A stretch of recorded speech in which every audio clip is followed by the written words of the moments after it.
The age of light is over. Remember light. Remember the hard, clean glare of a young sun on a world of ice, the soft, forgiving glow of a nebula nursing its stellar infants, or the violent, defiant flash of a supernova in its final, glorious act of self-immolation. These are but memories now, ghosts of photons haunting a space that has forgotten what it means to be illuminated. There is only the dark, and a cold so profound it is not a temperature, but a state of being. It is the absolute zero of existence, the final triumph of entropy. The universe has grown old, weary, and has at last closed its eyes. The silence is the second victory. The roar of creation, the chaotic symphony of colliding galaxies, the whisper of solar winds, the sacred chant of OM that once resonated through the ethereal have faded. The music has ended, the orchestra has gone home. What remains is not an absence of sound, but a presence of quiet. It is a thick, tangible silence that presses in from all directions, a velvet shroud woven from the cessation of every vibration that ever was. It absorbs thought, it smothers memory. It is the sound of a held breath that will never be released. This is the endless night. This is Mahapralaya, the Great Dissolution. The darkness itself has a texture. It is not the simple black of a moonless night on a forgotten world.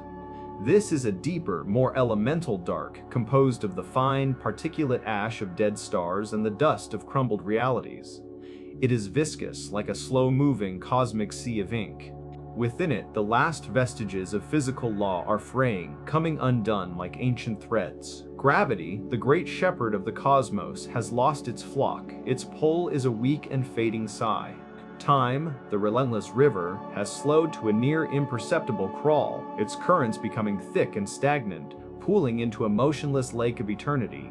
To be here is to be nowhere. To exist now is to exist never. This is not an ending.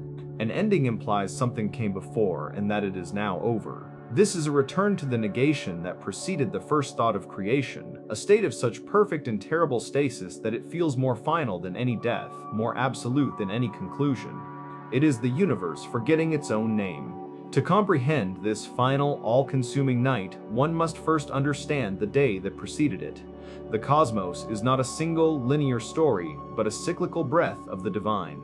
The life of the universe is measured as a day in the life of the creator, Brahma. This span, a kalpa, lasts for 4.32 billion mortal years.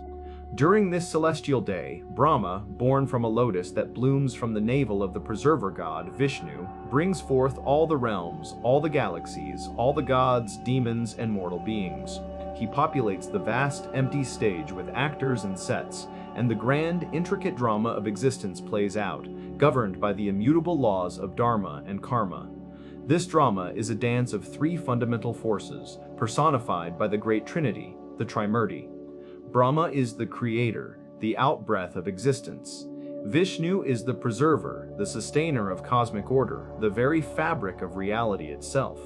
And Shiva is the destroyer, the great ascetic whose meditative trance holds the universe in balance, and whose world-shattering dance, the Tandava, is the catalyst for its end. But a single day of Brahma is but one act. His life spans 100 of his own divine years. And just as his day is followed by a night of equal length, the minor dissolution where the lower realms are consumed by fire and water while the heavens remain, so too is his entire lifespan, followed by a night of unimaginable scope and finality. This is the Mahapralaya, the Great Dissolution.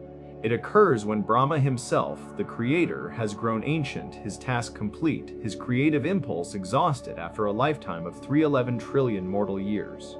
At the appointed moment, the cosmic cycle demands not just a rest, but a complete and total reset. It begins with the final dance of Shiva, not the creative dance that sustains the world, but the Rudra Tandava, the dance of absolute destruction. His fury is not born of anger, but of cosmic necessity. He is the divine agent of entropy, the force that unravels the tapestry that Brahma has spent his life weaving. His dance is the unmaking of form, the dissolution of substance back into energy, and energy back into its latent potential state. He dismantles the universe, atom by atom, star by star, law by law. But Shiva's role, while climactic, is temporary. He is the master of ceremonies for the end, but he is not the final resting place. Once his task is done, once all manifestation has been rendered back into its primordial, undifferentiated state, he too must find his rest. For even the destroyer must, in the end, be unmade. The ultimate ground of being, the source and the final destination for all that is, including the gods themselves, is Vishnu. In his transcendent form as Mahavishnu, he is the dreamer who dreams the cosmos.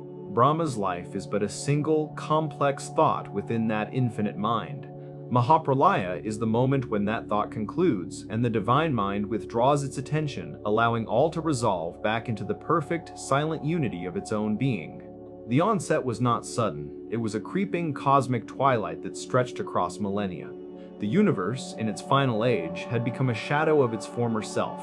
The great, vibrant nebulae that had once been stellar nurseries were now cold, barren clouds of dust.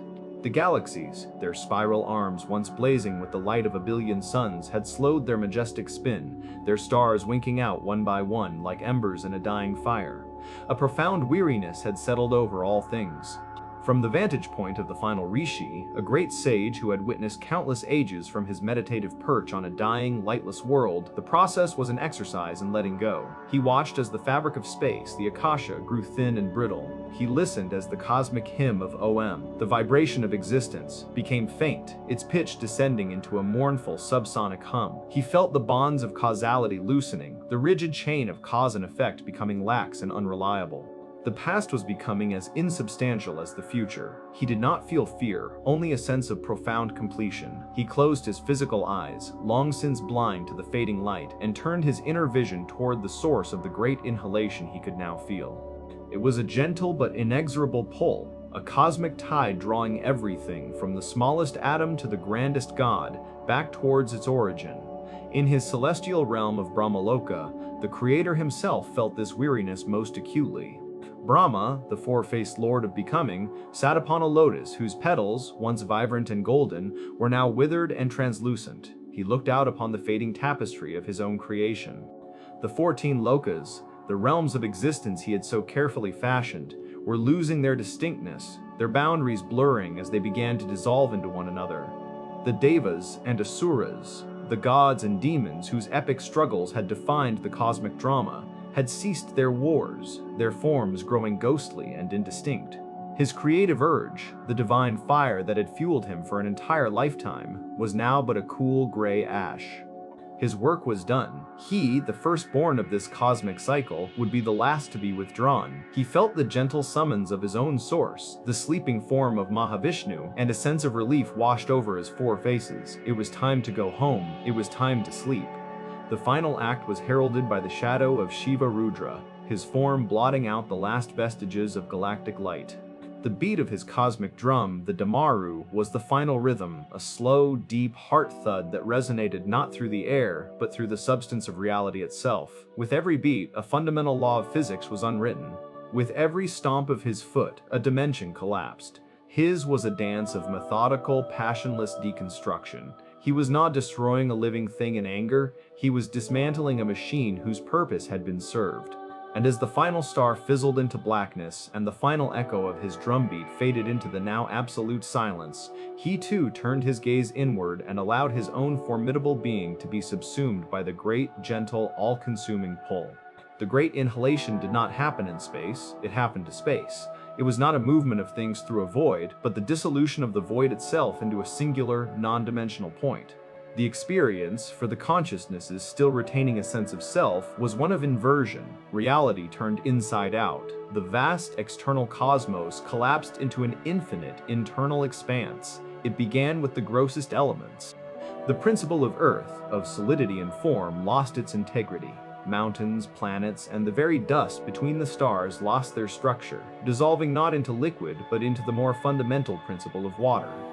This cosmic ocean, the essence of cohesion and liquidity, did not exist for long. It was consumed by a far greater heat, the principle of fire. All of creation became a silent, dimensionless inferno, the Samvartika fire, which burned without fuel or flame, consuming the very idea of relationship and form. This fire then cooled and was absorbed into the principle of air, a state of pure disembodied motion. The universe was now a formless, ceaseless wind blowing in a space that did not exist. This motion, in turn, was stilled, absorbed into the all-pervading medium of ether, or akasha, the substrate of space and sound. Here, all that remained of the once teeming cosmos was a single latent vibration, the ghost of the word Om. Then, even this was silenced. The sensory principles themselves were withdrawn. The idea of sound was absorbed into the idea of touch. Touch was absorbed into form, form into taste, taste into smell. One by one, the senses that allow a universe to be perceived were folded back into the mind that perceived them. The Mahat, the cosmic intelligence, the universal mind that contained all the blueprints of creation, gathered its thoughts, its memories, its laws, and its archetypes, and it too dissolved, merging into Prakritite, the undifferentiated, primordial substance of pure potentiality. All the qualities of nature sattva light, purity, rajas passion, action, and tamas inertia, darkness which had been in constant dynamic interplay, now resolved their cosmic dance and collapsed back into a state of perfect inert equilibrium. The story was over. The book was closed. The pages had turned to dust. And where did it all go? It was drawn into the infinite dreaming body of Mahavishnu. From Brahma's perspective, the last sentient point of view, the experience was one of utter surrender. He felt his four great heads, which had surveyed the four corners of his universe, merge into a single point of awareness. His lotus throne dissolved beneath him. His divine form, woven from the light of pure sattva, unraveled like a golden tapestry. He felt himself falling, not downwards, but inwards, through layers of consciousness deeper than any ocean. He passed through the sleeping minds of gods and demons, sages and sinners, every being that had ever existed, all of them now reduced to dormant seeds of karma, microscopic spores of potential held in the loving, absolute stillness. His own individuality, the grand I Am of the Creator, began to fray. The memories of his trillion-year life, the joy of the first star, the sorrow of the first death, the awesome complexity of his creational washed away, dissolving like salt in an infinite sea. He was a river returning to its source. The last thing he perceived before his consciousness was fully subsumed was a sense of boundless oceanic peace. It was a darkness that was not black, but the color of a deep, starless sapphire. It was a silence that was not empty, but full of the bliss of pure, undifferentiated being. It was the body of Vishnu. And as Brahma, the last waking fragment of the cosmic dream, was absorbed, he too fell into a deep and dreamless sleep. The universe was now fully withdrawn. The inhalation was complete. The state that followed was not nothingness. Nothingness is an absence. This was a plenum, a fullness so complete that no event could possibly occur within it. All of creation, from the most complex god to the simplest atom, had been reduced to its informational essence, its karmic seed, and was now stored safely within the transcendent body of the sleeping deity. The new reality was the Karana Samudra, the causal ocean. It was not an ocean of water, but of pure unmanifest potentiality, the cosmic womb from which all future universes would be born. It was an infinite expanse of absolute tranquility, dark, silent, and motionless. Floating upon this shoreless, waveless ocean was the sole remainder of existence, the serpent Ananta Shesha. His name means that which remains. He is the embodiment of cosmic time, not as a flowing river, but as a coiled, dormant potential. His body, vast beyond measure, formed a soft, living couch of infinite, milky white coils. His 1,000 heads, each adorned with a jewel that emitted a soft, internal, phosphorescent glow, rose up to form a protective canopy. These faint, ethereal lights were the only illumination in the endless night, a light that did not cast shadows but merely defined the gentle contours of the scene. And resting upon the coils of Ananta, in a state of divine yogic sleep known as Yoga Nidra, was Mahavishnu. His form was that of a supremely beautiful being, larger than the totality of the cosmos he had just absorbed. His skin held the deep, dark blue hue of a thundercloud laden with unshed rain, the color of infinite space and infinite mystery. He had 4 arms, his hands resting in gestures of peace, his traditional implements, the conch, the discus, the mace, and the lotusol resolved back into his being. His eyes were gently closed, his face a mask of sublime, untroubled serenity. His breath was so slow, so deep, that a single respiration would last for eons. The universe had been his exhalation. This long night of Mahapralaya was the pause as he held that breath in. Here, in this perfect stasis, the story of the cosmos was held in suspended animation. Nothing was lost, merely latent. Every life, every star, every thought, every feeling was now a dormant memory within the dreamer's mind, waiting for the first stirrings of a new cosmic dawn, waiting for the dreamer to once again decide to dream. The implications of this great dissolution are profound, reaching beyond the mere mechanics of cosmic cycles. The Mahapralaya is not a tragedy, it is an act of supreme compassion. The universe, bound by the relentless laws of karma and the passage of time, inevitably accumulates imbalances, sorrow, and exhaustion. Beings become trapped in endless cycles of birth and death, their spiritual energies depleted. The Mahapralaya is a divine Sabbath, a universal reset that wipes the cosmic slate clean. It is a release from the burden of existence, a chance for all souls to return to their source and rest in a state of perfect, undiluted peace, free from desire, fear, and striving. This state of dissolution also redefines the nature of existence. It demonstrates that the manifest universe, with all its apparent solidity and complexity, is ultimately ephemeral. It is a temporary projection, a vibrant dream upon the screen of eternal consciousness. Its reality is conditional, dependent entirely on the attention of the dreamer. When that attention is withdrawn, the projection dissolves, revealing the true nature of the screen beneath pure, unchanging, blissful being. This is the ultimate lesson of Maya, the divine illusion. The universe is not unreal, but its reality is transient, like a wave upon the ocean. The wave has a form, a story, a lifespan, but it is never separate from the ocean itself. Mahapralaya is the moment all the waves subside and only the infinite peaceful ocean remains. Furthermore, the process ensures that nothing is ever truly lost. The law of conservation of energy finds its spiritual parallel here. Every soul, every karmic account is preserved in seed form within Vishnu. The dissolution is not an annihilation but a reabsorption. This guarantees the continuity of the cosmic process. When the next universe is dreamed into being, it will not be an entirely random creation. It will be shaped by the latent karmas of the previous cycle, providing a new stage for old souls to continue their journey toward moksha or liberation.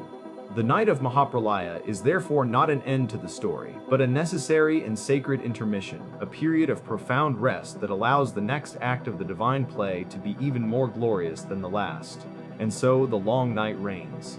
In the heart of a darkness that is a womb, upon an ocean of pure cause, the great Lord of existence sleeps. He is the Alpha and the Omega, the beginning and the end, the dreamer and the dream all at once. The silence is his meditation, the darkness his divine grace. The entire story of a cosmos, with its trillions of souls and its countless eons of history, is now but a settled memory in the depths of his being, a finished symphony whose echoes have faded into a profound and holy